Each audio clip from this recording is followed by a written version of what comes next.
So I took between 150 and 160 anti-seizure pills. Doctors say that I shouldn't have even survived.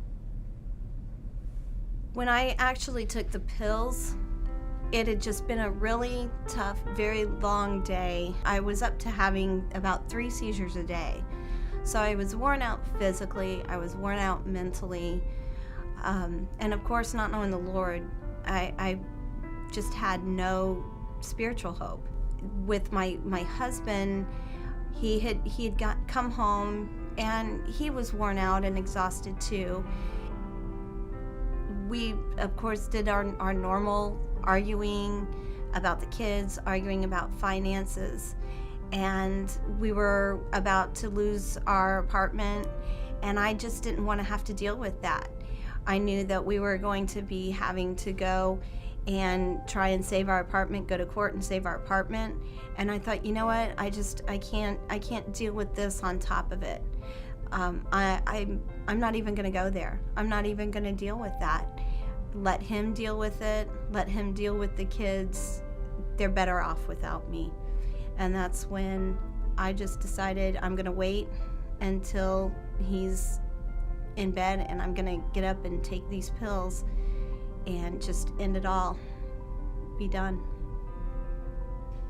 All of this led me to feel that I just had to die. My sons would be better off without me. They didn't need a mother who was always having seizures, who they would have to be dealing with all their lives, that wouldn't be able to drive them around. I felt like I'll never be the typical mom. I'm no good for them. I just decided I'm going to take an overdose of pills. Right before I lost consciousness, I started getting very, very cold and had to get up and actually put a sweatshirt on. And I didn't realize it at the time. The doctors explained later that it was my body responding to the drugs. It was starting to shut down. My organs were shutting down. But I felt like I don't really want this. What if I really die? But then I thought, no, you know what? My husband's going to wake up and he's going to find me. He's going to save me, you know? I think the reality of it doesn't hit until you've already gone past the point of no return. I had completely stopped breathing. When they got there, I had no pulse. My body had already started to go through the changes and the physical changes that come about when somebody dies. And for some reason, the emergency room doctor said he wasn't going to give up. And they worked on me for close to an hour. And they finally got a pulse again. And they warned my parents. They told my parents, she's probably going to be brain dead. There's not really any hope.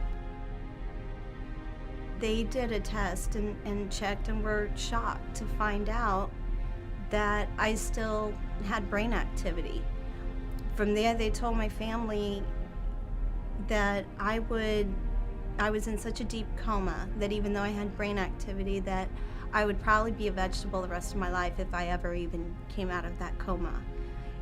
Then 2 days later, on my oldest son's 2nd birthday, I came out of the coma. And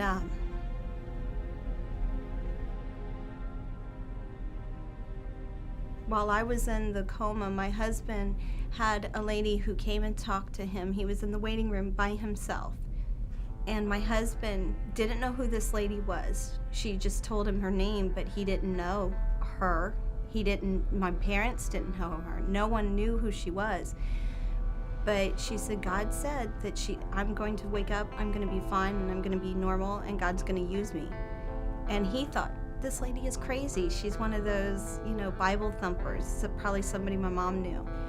And it was that night, just a few hours later, he'd gone home to take a shower when my mom called and said, she's awake, she's out of her coma.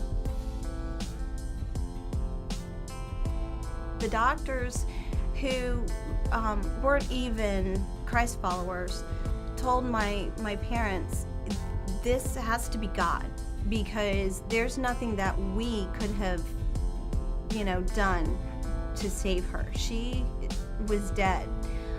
We can't explain why she is still alive. I went back to thank them, and they were just shocked that it was the same person who was in there basically dead 2 weeks before. They even said it had to have been God. It really affected my relationship with my husband. He and I actually separated.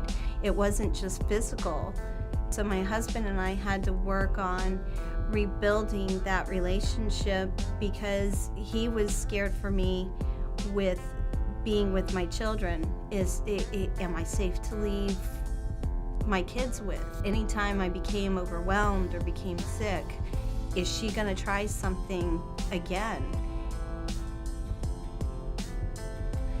And I thought, you know what? I need to change. I need to change right now.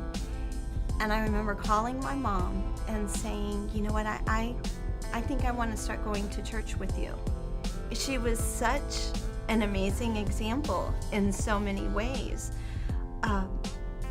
that and encouraging me to take Bible studies. That's when had it not been for her encouragement in going to Bible studies, I don't know that I would have continued to grow and to get to where God had planned for me.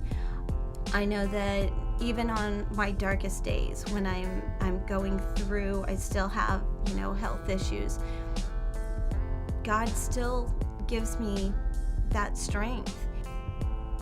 It's not a perfect life. It never will be. There's always going to be the human factor. But there's that hope and a peace that is totally different than it was before. And I'm so grateful that God just gave me that chance to come back to Him. My name is Traci, and I am changed.